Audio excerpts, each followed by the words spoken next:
Welcome to the Hunter Report. We have Linnea Wiles here. Why do I even need to be here? I mean, look at this. She's the actress. She's the model. She's the subject. Like, why do I even need to be here? Like, what's the point? This is the 7200 right here. And we're going to do a little photo shoot. And we're going to compare it against the Sony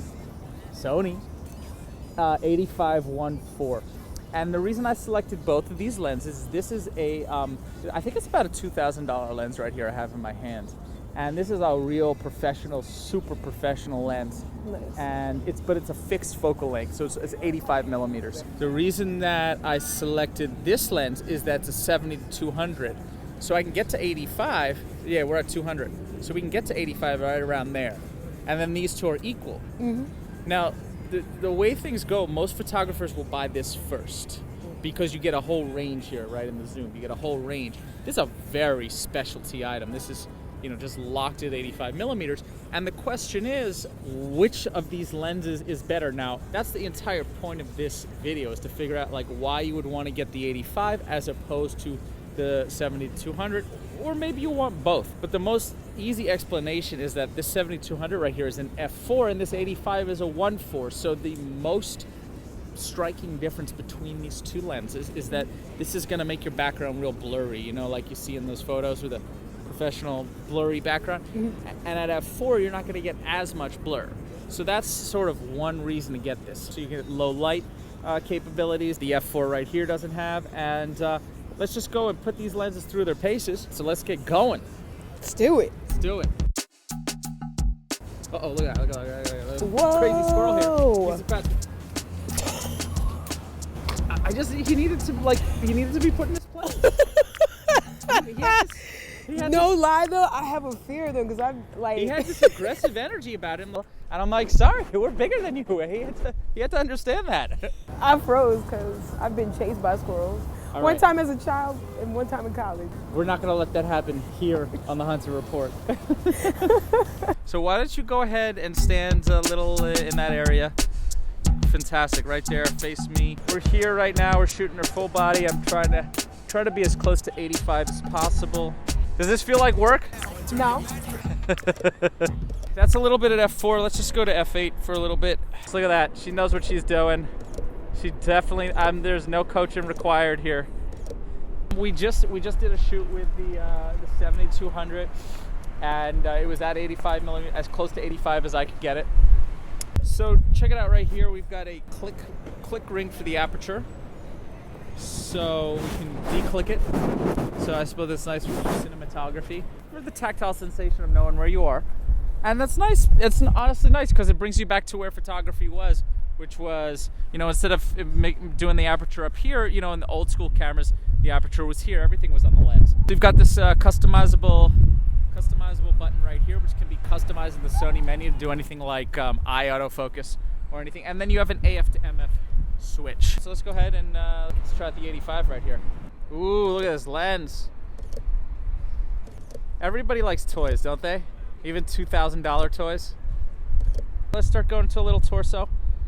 All right, here we are at f8. We have the f4 on the right, and we have the GMaster 1.4 on the left. We're shooting both of these at f8, and the general concept behind this test is edge-to-edge sharpness and to see if there's any huge differences in bokeh. So here we are looking at the background. I'm just seeing a very similar, and we're seeing a very similar kind of bokeh pattern, right here versus right here. And they're both at f8, so it's reasonable to expect that the bokeh is somewhat similar. And let's look up here at the lamppost, and we were at different ISOs and because the sun was in a different position. But the reason that I selected these two photographs is that they were at the same focal range and they were at the same focal point, which is generally on the eyeball. Look at the eyelash right here. That's the biggest indicator for sharpness. Not seeing any huge differences. Now, on that same theme of edge-to-edge sharpness, we've got the f4 on the right. We've got the GMaster on the left. Both of them are at f8.0. So let's go ahead and take a look at the clock tower here. Feels very similar. Let's just let's move on up to the edge of the image to see if we can see any differences.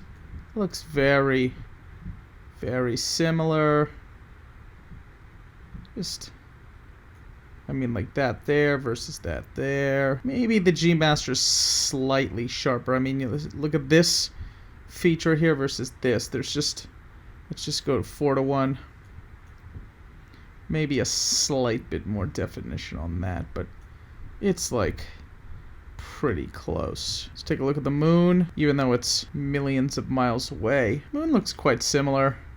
And it's, you know, the moon's at the pretty close to the edge of the frame. Take a look at the bottom. That guy's looking quite similar. And there's the edge. So focal point was the same, was this clock tower clock right here. And honestly, I'm not seeing a whole bunch of difference edge-to-edge sharpness. F8 on both lenses, which is typically the sharpest point of a lens. And the 70-200 f4 is a very sharp lens. It's fantastically sharp. And if the f1.4 is just as sharp as the 70-200, it's really not the end of the world. I mean, don't feel cheated. The 70-200 f4 is a very sharp lens. So that's the sharpness test.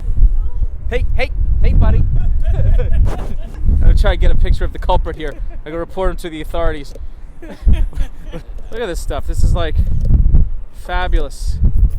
Fabulous. Alright, so here we are wide open on both lenses. We're at f1.4 on the GMaster, and right over here we are at f4.0 on the 70-200. Just from the get-go, which one to you looks like a magazine cover, and which one to you looks like a snapshot? Well, the answer is very clear to me. The nice, beautiful blurring bokeh right here of the background, that looks like a magazine cover. And here, while it's pretty much the exact same shot, the background just does not have the same quality that the GMaster have. And that's why you want an f4 lens. This right here. I mean, you could see we're crisply in focus on both. There's a huge difference. And this is it. Okay, let's move it on out. Let's move it on out. Oh, I'm totally out of the frame now, but that's fine. It's all about you anyway. Here we are with the sunlit scene and the GMaster there. f4.0, so both lenses are wide open. Now, I know the lighting is different and the pose is different, but it's just the bokeh right here. You know, the bokeh just sort of wraps around, and then look at the lines down here. They just sort of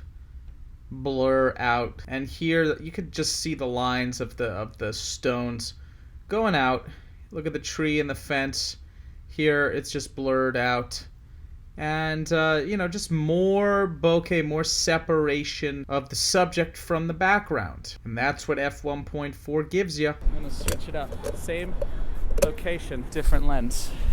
Just so people can see the difference. Exactly.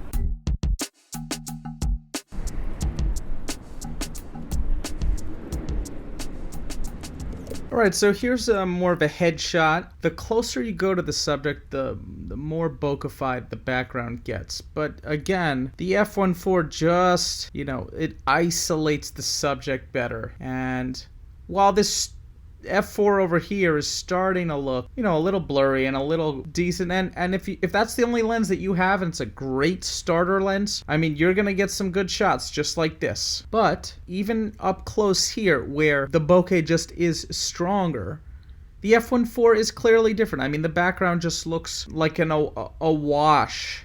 And that's why you get the 1.4 lens, and that's why it's a professional grade lens, because it gives you that effect. All right, guys, we're gonna say goodbye to Linnea. Bye. And I hope all you directors and producers and cinematographers out there give her some work, and you know, that she becomes the star that she deserves to be. Thank you. Thank you. And we're gonna go and do some super boring lens science right now. You wouldn't want to see that. No, they want to see that. You don't want to. But that's what my channel's all about. It's the boring analysis to try and get people to like understand why, you know, I'm not selling myself. It's not boring when you're passionate about it. Exactly. That's what I was trying to say. See? We need her around more. So bye. Take care.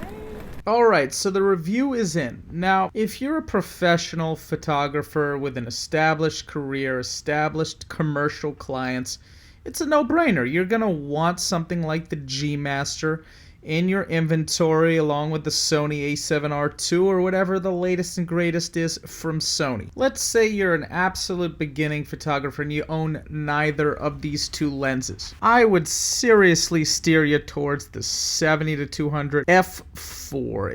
It's comes in at a great 2 pounds, extremely sharp, and it's going to give you that portrait range, that 70-200 range. And you're going to want to use 70 for people with wide faces. You're going to want to use 200 for people with narrow faces. And it also gives you that concert ability, that ability to shoot in very large spaces and to really take advantage of that telephoto. The 70-200 is definitely your first choice if you own neither of these two lenses. Now let's say you already own the 70-200 f4 and you're deciding what to do next. Well, do you have enough work to justify the GMaster? The GMaster is a very specialty item and it produces results at a very high standard. It does make a difference. Question is it worth it to you? You're definitely going to have to consider a few options. Do you want to go with the 85 GMaster? Maybe you want to go with the 24-70 f2.8 GMaster, which is about 2 pounds, and the GMaster is 1.8 pounds, and it gets you close to that 1.4, but it's not 1.4, it's f2.8. Maybe you want to go with the 100 f2.8. Maybe you want to go with the Zeiss Bodice 85-1.8. All of these are valid questions and in the right direction of what you should be thinking about if you've made it to this point in the video. Go ahead and leave some questions in the description below, and please click on the links to purchase either of these two items. Those links help me keep this channel afloat and moving onward and upward to bigger and better things for you. This is the Hunter Report. Please subscribe, please give me thumbs up, and I will see you soon.